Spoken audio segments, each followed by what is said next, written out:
Hi అండి, నేను మీ love you mummy. నేను ఈరోజు చేసిన స్పెషల్ ఏంటంటే ఎగ్ పన్నీర్ కర్రీ, అలాగే పప్పు బియ్యం అంటే కిచిడి. నేను ఎలా చేశానో ఈ వీడియో చివరి వరకు చూడండి. పన్నీర్ కర్రీలో పన్నీర్ అయితే ఉండదులే కానీ ఎగ్ అయితే ఉంటుంది. కానీ ఈ పప్పు బియ్యానికి, ఈ ఎగ్ కర్రీకి చాలా చాలా టేస్టీగా ఉందండి. ఈ కాంబినేషన్ అయితే చాలా బాగుంది. మీరు కూడా ఈ ఈ వీడియో చివరి వరకు చూడండి. మీరు కూడా ట్రై చేయండి.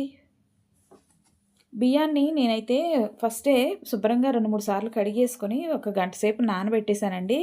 పావు కేజీ బియ్యం తీసుకున్నాను. అందులో 50 గ్రాములు కందిపప్పు అయితే వేసుకున్నాను. మీకు ఇష్టమైతే పెసరపప్పు కూడా వేసుకోవచ్చు. మళ్ళా ఆ బియ్యాన్ని శుభ్రంగా కడిగేసి నానబెట్టిన తర్వాతే మళ్ళీ శుభ్రంగా కడిగేసుకొని నీళ్ళన్నీ తీసేసి పక్కన పెట్టుకున్నానండి. పొయ్యి వెలిగించి ఒక ప్యాన్ అయితే పెట్టాను. అందుట్లో ఒక 2 స్పూన్లు ఆయిల్ అయితే వేసుకున్నానండి. ఆయిల్ వేడెక్కిన తర్వాత ఆవాలు, జీలకర్ర వేసానండి 2 స్పూన్లు. తర్వాత 4 ఎండుమిరపకాయలు కూడా గిల్లి వేసేసుకున్నాను. చూడండి, క్యారెట్ ముక్కలు కొంచెం, ఉల్లిపాయ ముక్కలు కొంచెం, రెడ్ చిల్లీ కొంచెం, గ్రీన్ చిల్లీ కొంచెం, అలాగే ఇది క్యాప్సికమ్ అండి. ఇవన్నీ వేసేసుకొని కొద్దిసేపు ఇలా ఫ్రై చేసుకున్నానండి. తర్వాత ఇందులోకి లవంగం, యాలక్కాయ, దాల్చిన చెక్క, స్టార్ పువ్వు, అలాగే అనాస పువ్వు కొద్దిగంత వేసి అవి కూడా ఇందులో నూనెలో కొద్దిసేపు అలా వేయించుకున్నానండి. వేయించుకున్న తర్వాత కొద్దిగంత అల్లం పేస్ట్ కూడా వేసుకోవాలండి. చూడండి, కొంచెం అంతా ఒక స్పూను అల్లం పేస్ట్ అయితే వేసుకున్నాను నేను. పావు కేజీ బియ్యమే కదా, ఒక స్పూను సరిపోతుందని చెప్పి ఒక స్పూను అల్లం పేస్ట్ అయితే వేసుకున్నాను. అది బాగా వేగిన తర్వాత కొద్దిగంత సాల్టు, పసుపు కూడా వేసేసుకొని బాగా కదిపేసి కొద్దిగంత ధనియాల పొడి కూడా వేసుకున్నానండి. అది బాగా ఫ్రై అయింది. ఇంకా అందులోకి మనం ముందుగా కడిగి పెట్టుకున్న బియ్యాన్ని కూడా యాడ్ చేసుకోవాలి. కొద్దిగంత కరివేపాకు అయితే వేసానండి.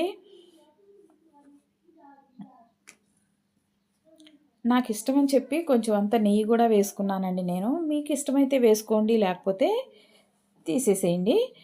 ముందుగా కడిగి పెట్టుకున్న బియ్యాన్ని శుభ్రంగా వడేసేసుకొని గిన్నెలోకి తీసుకున్నానండి.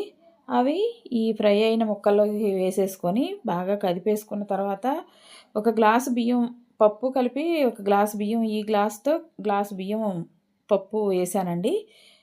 అందుకని చెప్పి ఒక గ్లాసుకి 2 గ్లాసులు వాటర్ అయితే పోసుకున్నాను. మీకు అర్థమైందో లేదో, నేను బియ్యము, పప్పు కలిపి 1 గ్లాసే తీసుకున్నానండి. దానికి 2 గ్లాసులు వాటర్ అయితే పోసుకున్నాను. పోసుకొని కుక్కర్కి మూత పెట్టేసి విజిల్ అయితే పెట్టేశానండి. చూడండి, 3 విజిల్లు అయితే వచ్చినాయండి. చూడండి, 3 విజిల్లు కూడా మీకు చూపించాను. కరెక్ట్గా 3 విజిల్లు వచ్చేంతవరకు కుక్ చేసుకున్నానండి. ఈ 3 విజిల్లు అయిపోయిన తర్వాత కొద్దిసేపు ఆగి మూత అయితే తీసానండి. చూడండి, మూత తీస్తే ఎలా ఉందో, చాలా అంటే చాలా బాగా కుక్ అయిందండి. అసలు ఎక్కడా కూడా కందిపప్పు ఉడకలేదు అనే విధంగా అయితే లేదండి. చాలా బాగా ఉడికింది కందిపప్పు కూడా. కందిపప్పు, బియ్యం 2 పర్ఫెక్ట్గా ఉడికిపోయినాయి.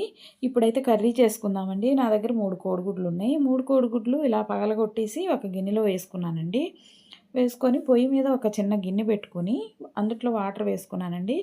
ఈ 3 కోడిగుడ్లు సొన బాగా గిలకొట్టేసి ఇంకా పొయ్యి మీద ఆ వాటర్లో పెట్టేశానండి. చూడండి, వాటర్లో పెట్టి ఒక 10 నిమిషాలు ఇలా ఉడకనిస్తే చూడండి ఎలా అయిందో, జున్నులాగా అయిందండి. దాన్ని అయితే నేను ఇలా ముక్కలుగా కట్ చేసేసుకున్నాను. చాలా బాగా వచ్చిందండి. ఇలా కట్ చేసేసుకుని పక్కన పెట్టుకొని ఒక కళాయి పొయ్యి మీద పెట్టి అందులో 2 స్పూన్ల ఆయిల్ అయితే వేసుకున్నానండి. 2 ఉల్లిపాయలు, 2 పచ్చిమిరపకాయలు కట్ చేసుకున్నాను. అందులో వేసుకొని బాగా వేయించానండి.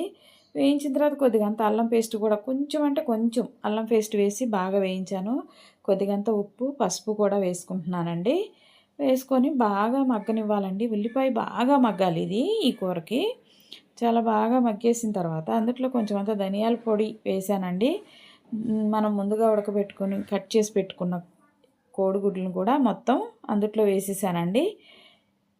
వేసిన తర్వాత బాగా కొద్దిసేపు కదిపి అందుట్లో ఒక 2 స్పూన్లు కారం అయితే వేసుకున్నానండి. 2 స్పూన్లు అంటే మీ టేస్ట్‌కి తగ్గట్టు వేసుకోండి. నాకైతే 2 స్పూన్లు అయితే సరిపోతుందనిపించింది. అందుకని నేను 2 స్పూన్లు అయితే వేసుకున్నాను. కారం వేశాక కారంతో పాటు ఒక 2 సెకన్లు కోడిగుడ్డు ముక్కలు అన్నీ బాగా వేయించిన తర్వాత వాటర్ అయితే వేసుకున్నానండి. వాటర్ వేసుకున్న తర్వాత కొద్దిసేపు మూత పెట్టి ఉడకబెట్టానండి. చూడండి బాగా ఉడికిపోయింది. చక్కగా దగ్గరికైతే వచ్చేసిందండి కూర. చాలా చాలా టేస్టీగా ఉంది. మా వీడియో గనుక మీకు నచ్చినట్లయితే లైక్ చేయండి, షేర్ చేయండి, సబ్స్క్రైబ్ చేయండి. నేనైతే తినేయడానికి రెడీ అయిపోతున్నానండి. చూడండి కందిపప్పు బద్ద కూడా చాలా బాగా నీట్‌గా ఉడికిపోయింది. చాలా బాగా ఉడికిందండి. ఇది తినడానికి కూడా చాలా అంటే చాలా టేస్ట్‌గా ఉంది. మీరు కూడా ట్రై చేసి ఎలా వచ్చిందో కామెంట్ సెక్షన్‌లో పెట్టండి. నా వీడియోని చాలా ఆదరించారు ఇప్పటివరకు. నన్ను ప్రోత్సహించి నా ఛానల్‌ని ఆదరించినందుకు మీ అందరికీ చాలా చాలా ధన్యవాదాలండి. నా ఫాలోవర్స్ అందరికీ చాలా కృతజ్ఞతలండి. మీకు ఏ వీడియోలు కావాలో నాకు ఒకసారి కామెంట్ సెక్షన్‌లో పెడితే నేను ఆ వీడియోలు తీయడానికి ప్రయత్నిస్తానండి.